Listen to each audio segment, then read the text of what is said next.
यवतमाळ येथील पांदन रस्ते क्लस्टर पद्धतीने राबवा अशी मागणी राजू तोडसाम यांनी केलेली आहे। यवतमाळ जिल्ह्यात मुख्यमंत्री पांदन रस्ते योजनेच्या प्रभावी अंमलबजावणीसाठी केळापूर घाटंजी मतदारसंघाचे आमदार राजू तोडसाम यांनी महत्त्वपूर्ण पुढाकार घेतला आहे।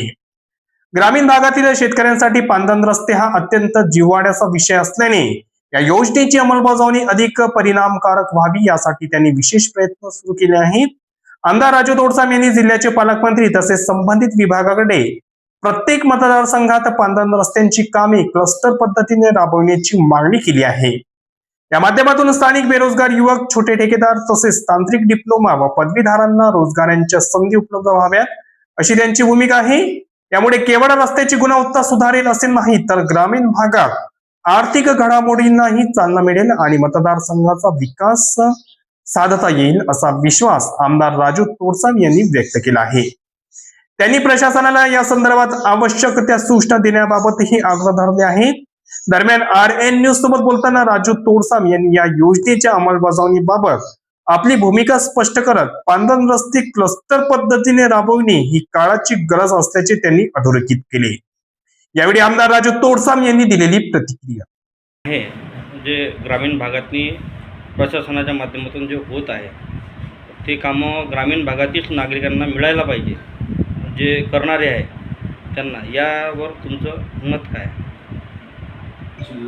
यवतमाळ जिल्हा हा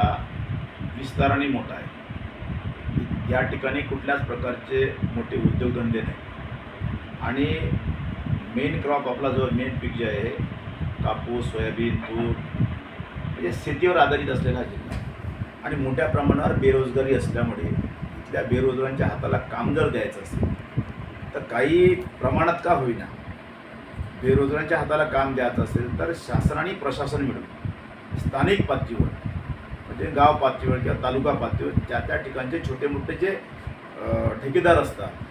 किंवा काही एजन्सी असते तिथे एजन्सी पात्रताधारक आहे, नव्यानं काही लोकांनी लायसन काढलेलं आहे आणि नवीन युवकाच्या जो युवक असतो नवीन युवक त्याला काहीतरी करून दाखवण्याची संधी असते, तर त्याचा तो उत्साह असतो आणि म्हणून मोठ्या लोकांनी मोठं काम करायला पाहिजे,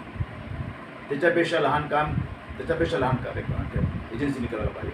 आणि मग या कामाचं विस्तारीकरण जर झालं तर काम पण चांगल्या प्रकारे होते आणि स्थानिकांना प्राधान्य पण भेटते। आणि म्हणून महाराष्ट्र सरकारने अतिशय चांगला निर्णय घेतला जो मुख्यमंत्री पांदन रस्ता जो आहे या रस्त्याच्या माध्यमातून क्लस्टर करण्यात येईल भविष्याच्या काळामध्ये। या क्लस्टरमध्ये जिल्ह्याचं क्लस्टर वेगळं राहील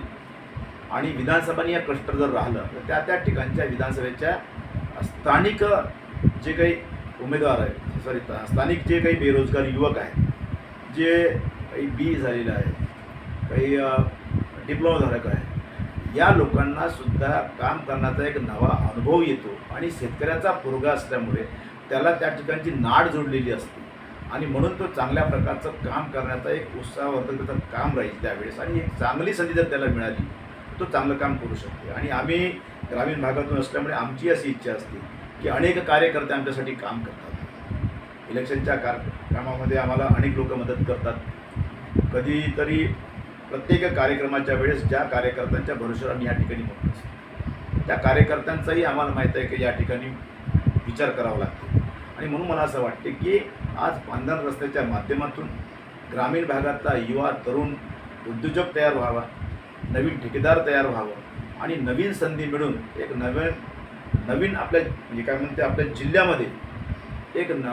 चांगल्या प्रकारचं छोटे क्लस्टर होऊन